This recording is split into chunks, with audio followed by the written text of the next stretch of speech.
América Latina, la noticia nos lleva rápidamente a Perú. Voces autorizadas, Carmen Alvarado.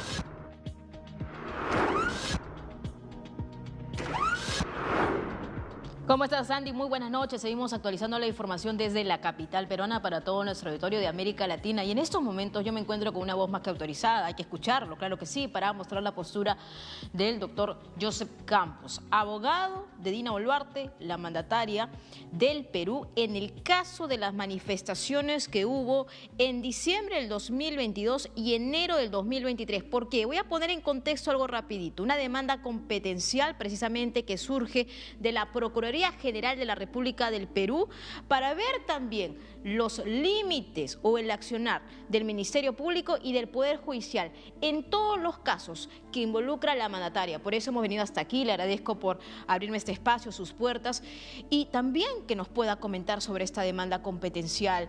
¿Usted cómo ve esto? ¿Ve una buena proyección? ¿Qué significa? Si nos podría decir también sobre los plazos, por favor. Bueno, en primer lugar, muchas gracias por esta oportunidad. Creo que lo importante es precisar dos cosas. El conflicto competencial, como bien ha reseñado usted, no es una acción que surge de la defensa, aun cuando conceptualmente nosotros propusimos la idea. El tema está en que eso lo presenta una entidad autónoma del Estado en donde le está pidiendo una interpretación al Tribunal Constitucional de cara a las investigaciones que tiene la Presidenta de la República, una de las cuales efectivamente dirijo yo. En este momento el Tribunal Constitucional tiene a portas este conflicto competencial, un habeas corpus que ha presentado la defensa por el tema Rolex, que lo lleva el doctor Domingo García Belaúnde y Ernesto Blume Fortini, y acaban de concedernos el recurso de agravio, con lo cual también vamos a ir al Tribunal Constitucional con un amparo que tiene como propósito central determinar y controlar la forma como investiga el Ministerio Público, ¿no? Lo que evidentemente, por ejemplo, ustedes conocieron el escenario internacional, la primera noticia de estos problemas con una imputación infame que recién, 18 meses después, el Ministerio Público lo cierra, que es genocidio, cuando esto desde el inicio no tenía ni pie ni cabeza. Pero sin embargo, 18 meses ha acompañado esta imputación que ha provocado, por cierto, algún tipo de deterioro de la legitimidad democrática junto con otras imputaciones que, bueno, esperemos que el Tribunal Constitucional tenga bien controlarla debidamente, ¿no? Bueno, vamos a explicar un poquito qué significa esta demanda competencial para que quede claro al auditorio latinoamericano que nos sigue la política doméstica. Es decir, prácticamente va a tener que resolver el Tribunal Constitucional el accionar del Ministerio Público. Recordemos un poco para que también lo tengamos en la imagen, ¿no?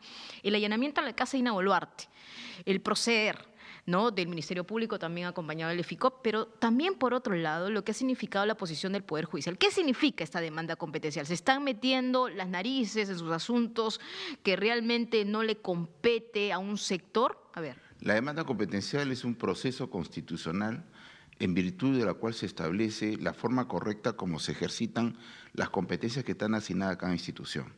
Puede ocurrir, como ocurre muchas veces, que una entidad ejerza la competencia de otra, u otra entidad no ejerza la competencia que tiene. Pero el supuesto que le hemos propuesto al Estado, y que ciertamente es algo que seguramente el tribunal va a abordar, es que reconociendo la competencia del Ministerio Público de investigar, lo que tendría que hacerlo conforme a la Constitución. ¿Qué es lo que dice nuestra Constitución? Al presidente no lo puedes acusar de los delitos, salvo 4 situaciones que están vinculados a temas de orden democrático, salvo esos supuestos, todo lo demás se espera que termine de gobernar. Es decir, la Constitución privilegia la tarea de gobernar el presidente y pretende que trabaje en ese sentido de una manera tranquila.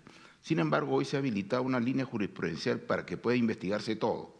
Y eso, de alguna manera, lo estamos aceptando porque es lo que existe. Sin embargo, como se quiere la tranquilidad para gobernar, lo que debería haber es una investigación excepcional, breve y evitando las acciones que puedan deteriorar la imagen del presidente de la República. Ver, por ejemplo, un allanamiento cuando no existía ninguna imputación concreta más que tener unos relojes, y ustedes lo han visto, solo por tener unos relojes, se generó una acción de intervención, un allanamiento que me parece infame, porque lo que tiene el presidente para gobernar no lo saca del derecho, lo saca de la elección popular. Entonces, cada vez que existen genocida, asesino, ladrón, corrupto, todas esas imputaciones, se va deteriorando lo que soporta la tarea de gobernar del presidente de la República. El presidente gobierna con el derecho y con la política. El problema está en que todas estas imputaciones, con una investigación interminable, irresponsable, inoportuna, deteriora la imagen presidencial y lo que le sirve para gobernar. Ese debilitamiento es lo que nosotros estamos cuestionando. Entonces, lo que le decimos al Tribunal Constitucional, mire, señor, se puede investigar, está bien, investigue, pero hágalo de una manera correcta, de tal manera que no sirva para deteriorar el poder presidencial que ciertamente hemos visto deteriorado durante estos últimos tiempos. Entonces, lo que no se le está diciendo al Ministerio Público es no investigue, sino investigue, pero de acuerdo al accionar. Pero también, por otro lado, la postura podría ser, ¿investigue luego del mandato presidencial de Dina Boluarte? Se lo pregunto. Sí, incluso yo tengo un documento donde los sectores, por ejemplo, más progresistas de este país, en un documento del año 2020, 2021, salen directamente que se debe investigar y acusar una vez que concluye el mandato. Pero ciertamente ni siquiera ahí nosotros apostamos. Nosotros, por ejemplo, hace 2 semanas, 3 semanas, salió una sentencia de la Corte Suprema Americana que entiende perfectamente lo que está en juego cuando se investiga a un presidente de la República. Le ha dado inmunidad a los presidentes americanos. ¿Y cuál es el argumento? Que cada vez que existe una investigación, una persecución penal, ocurre el oprobio público. Y eso deslegitima. Pero además, lo más importante, es que ese presidente tiene que estar tranquilo y tener la firmeza de tomar decisiones cuando quiera. Que estas investigaciones que se desarrollan sin cesar y de manera irresponsable, lo que puede es acobardar al político. Bueno, eso es muy claro y su postura se entiende, pero también hay un sector de la población que se pregunta diariamente quién es el responsable o quiénes son los responsables detrás de estas muertes que ocurrieron en estas manifestaciones violentas. Porque hay que decirlo que hay un sector que también, pues, arremetió contra infraestructura civil importante, como aeropuertos, etcétera, pero también hubo un sector que estaba manifestándose. Entonces, ¿quién es el responsable si no es Dina Boluarte? Se pregunta también la comunidad internacional.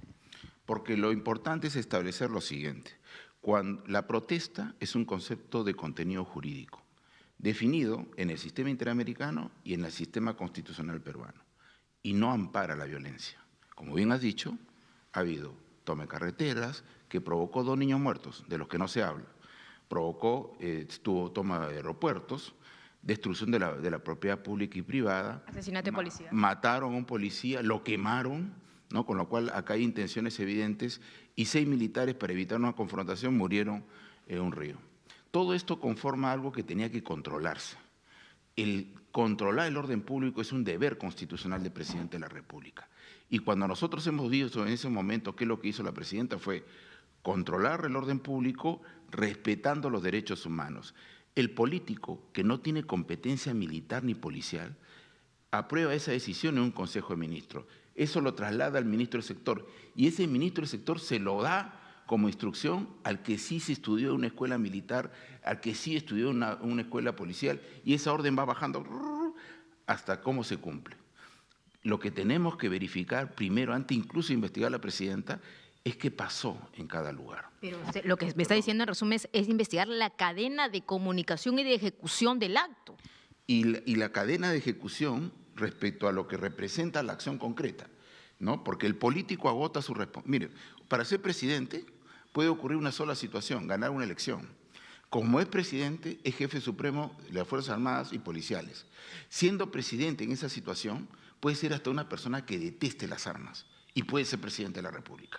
Entonces, eso tiene que decodificarse. El político da la orden política, controla respetando los derechos humanos y eso va hasta la calle. ¿Qué pasó en la calle?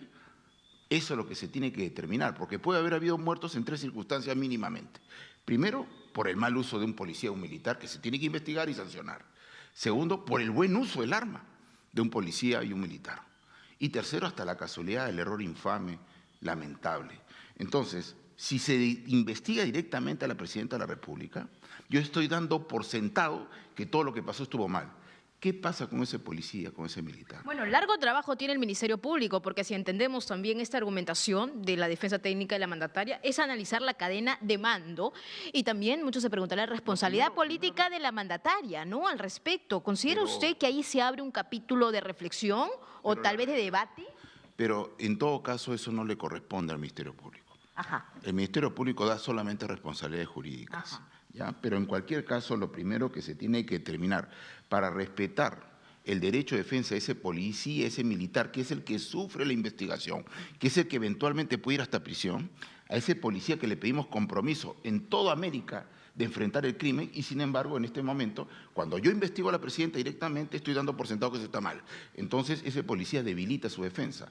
Nosotros decimos que esta investigación contra la presidenta de la República es inoportuna. Primero tiene que determinar el Ministerio Público, porque acá la gente dice, ¿y cuánto dura? Es que en el Estado peruano, en la división competencial del poder, alguien investiga. Ese es el Ministerio Público. Y eso tiene que ir al Poder Judicial. El que se demora es el Ministerio Público. ¿Y cómo gana tiempo en nuestra lectura política de este asunto?